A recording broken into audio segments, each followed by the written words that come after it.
The African swine fever virus that has decimated China's swine industry is a serious threat that the government is putting out all the stops on to keep from contaminating even a mere piglet in the nation's entire hog population.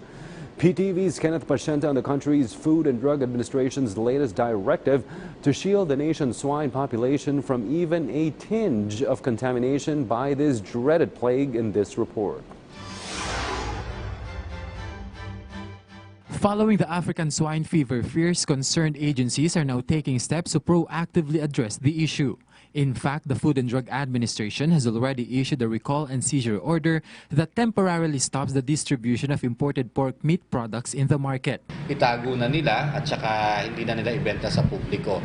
But of course, at the same time, yung mga regulatory staff natin all over the country will be going around and checking the stores.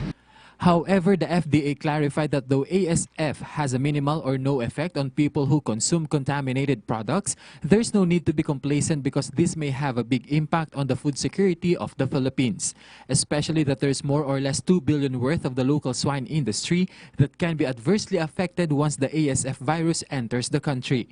Siyempre, pag may food handling tayo, pag magluluto tayo, kapag yung nahawakan mo tapos yung may virus, tapos yung ito mailipat mo sa ibang hayop, so yun ang nakakatakot, doon ang pwedeng mag-spread. Kasi kailangan mo lang ng isang baboy na magkasakit ng ng swine flu, kakalat na siya sa lahat Mabilis siyang kumalat at saka it's very deadly, no? So it's really we really just have to secure our food supply in the country.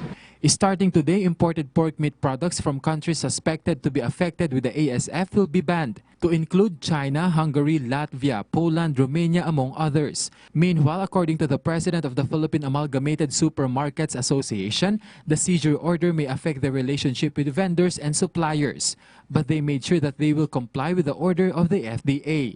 Because we want to protect our piggery industry, diba? Maraming, pamilyang nakasalalay at umaasa, diba, sa industriyang yun, pagbababoy, diba? So, syempre, ayaw naman natin na sila ay mawalan ng hanap buhay, no? The FDA also sought the cooperation of the public to report supermarkets that still sell these kinds of products.